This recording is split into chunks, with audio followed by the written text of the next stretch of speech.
तस्मै श्री गुरुवे नमः।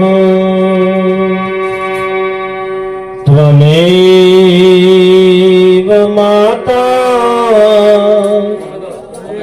च पिता त्वमेव त्वमेव बन्धो च सखा त्वमेव।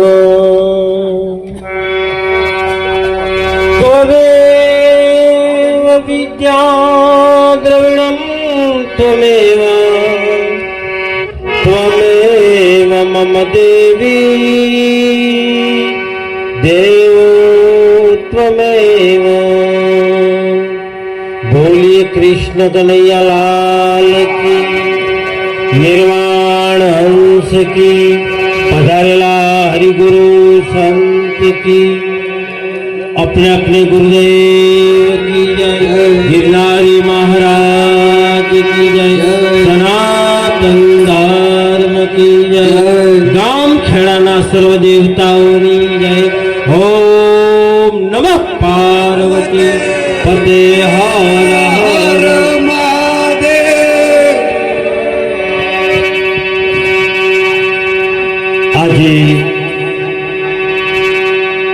સલ્લા ગામની પવિત્ર અને પુણ્યશાળી ધર્મનગરી ગામ ઉપર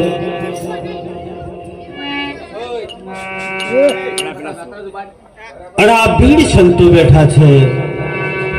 એમના ચરણમાં હું લાખ લાખ દંડવત પ્રણામ કરું છું। સંતોનો મહિમા ગાવા માટે આ બુદ્ધિ કદાચ ડેર મારી જાય, જીભ પણ લૂલી પણ કામ ના કરે, એવો આમનો મહિમા છે। સંતોનો મહિમા મુખથી કહાય એટલો નથી। પરમાત્મા આવે ને પણ ઓના તોલે નહીં। એક ફીરનો ભગવાન આવીને ઉભો રહે ને તો ઓના તોલે એરોય ના આવે હો। કોઈને ખોટું લાગે તો માફ કરજો કે થોડું વધારે બોલ્યો છું। સુખ કહ્યું ન જાય સત્સંગ, ભગવાન સત્સંગ ના સંભળાવે, પરમાત્મા સત્સંગ ના આપી શકે। આ તમન તારી નો કે ભગવાન તારે નહીં।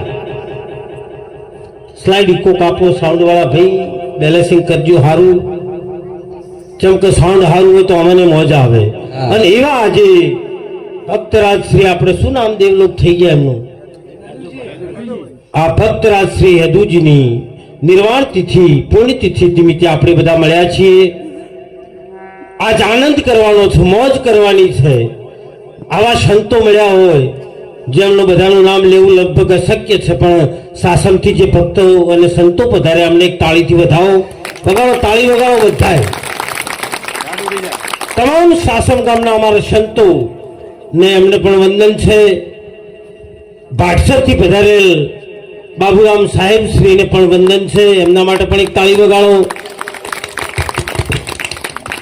આપણા ગામના સલ્લાના માવજીરામ, સુરાબદાસ, ખેમરદાસ, એમને પણ એક તાળીથી વધાવો। ભેગ ભગવાન અહીંયા પધારે, એમને પણ એક તાળીથી વધાવો।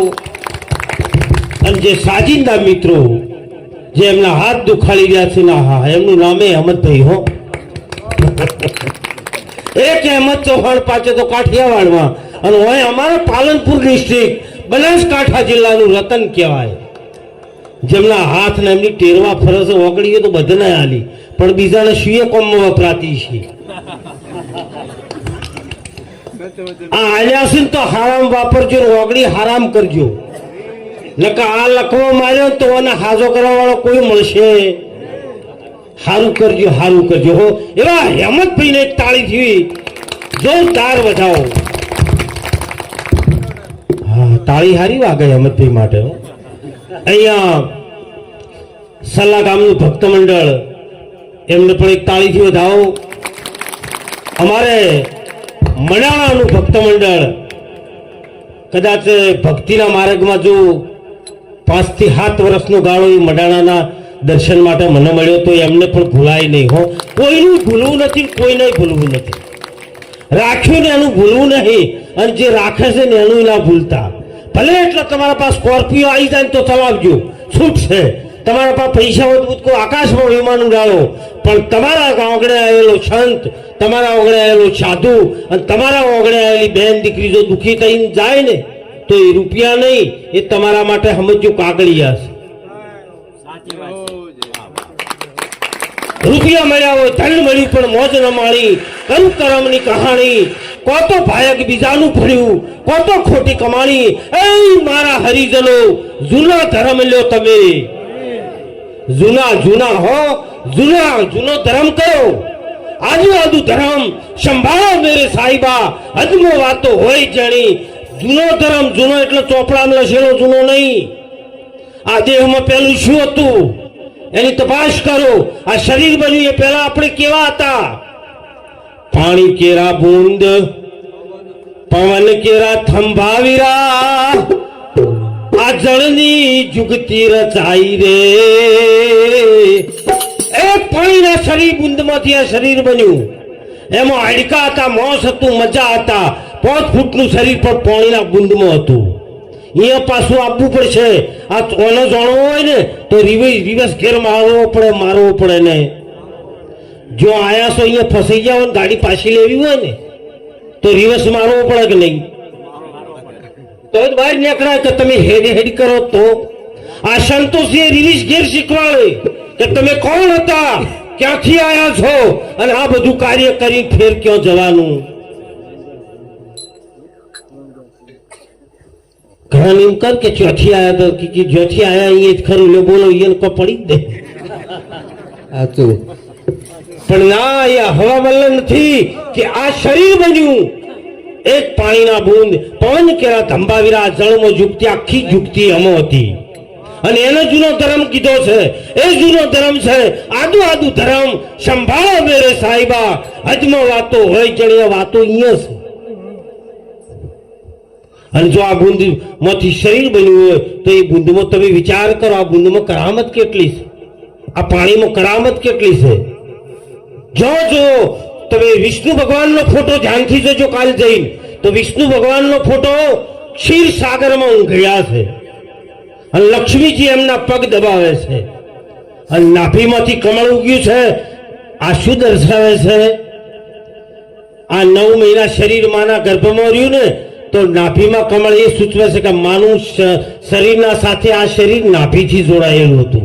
શરીરની નાભીની વાત કરું છું, સંતની નાભી બીજી છે, પણ આ શરીરની નાભી ઊંટી, ત્યાંથી આ શરીર જોડાયેલું હતું.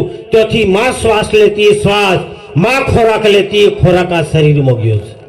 અને જ્યોથી એ વખત જ્યારે ડાયણને અહીંયાથી જુદા કર્યા અને જેવા ઉવા કર્યું કે તું અહીંયા હું હોય, હવે તારાથી થાય કરી લેજે, એમ તારું નામ લેવું. બોલો આ દોરંગો કને કહેવાય? મને કહેવાય.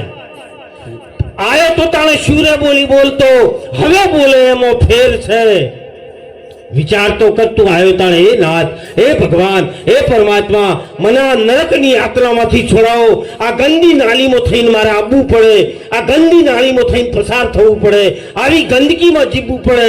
એ ભગવાન એને 9 મહિના આ ગર્ભમાં એકલું મળમૂત્ર ત્યાગ આ શરીરમાં ગયું અને એના લીધે આ નરક યાતના ભોગવીને આવ્યો છે. તોય બહાર આયા ચીડે ઘણા હજીએ મૂતરડીમાં જ જીવે છે, હજી સંડાસમાં જ બેઠા છે. સંડાસથી બહાર આયા, મૂતરડીમાંથી બહાર નીકળો, સંડાસમાંથી બહાર નીકળો અને આ જે સંતો આપે છે ને સુગંધ લેવા જેવી છે, એ લેવા જેવી છે. સાચું. ક્યાં સુધી નરકમાં તમે પડ્યા રહેશો? સંતો કી છે શંકાભાઈ બોલી છે, એને ક્યાં પડી છે? હવે શંકાભાઈ આપણા હાશમ નથી, બસ આપણા હાશમ ને કીધું એટલે વાત પૂરી થઈ જાય. અમન મારા બેટા કે એ તો ચડી પેલી ફરતા તારના અહીંયા અમે ઓળખા એટલે સુએ જાણતા હશે અમારા વિશે. પણ ચડી પહેરતા હતા, હવે તો આ હળંગ ભગવે આયા, હવે ટુકડા આવો. પણ હજી આપણે પેલું જૂનું છૂટતું નથી. અને એના માટે એક અમારો સંત કે છે, હો નેહમદભાઈ તબલું વગાડે, કેવું કે છે? હા, જોજે રે આ તારી જિંદગી જવાની,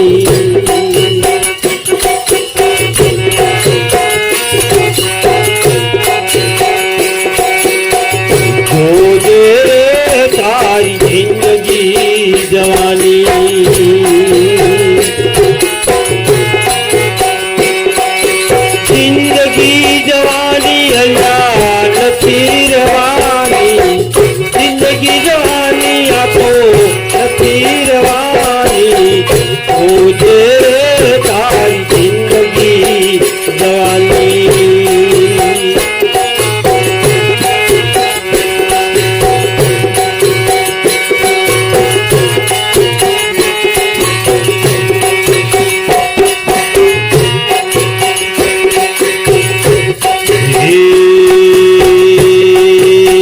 લાખો કમાયો તોય તુલા ધરાણો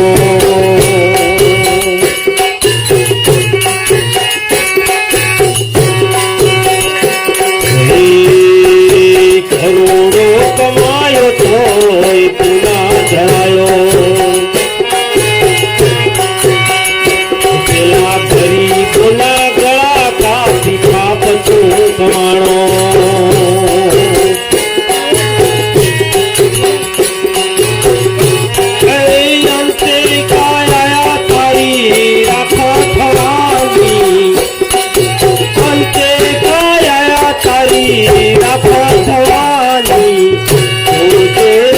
તારી જિંદગી જવાની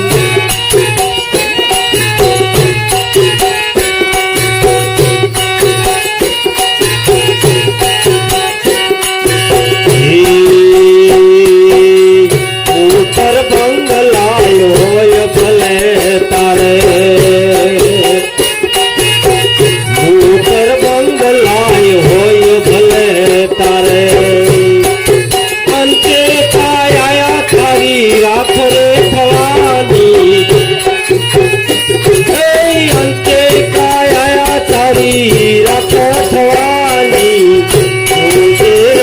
તારી જિંદગી જવાની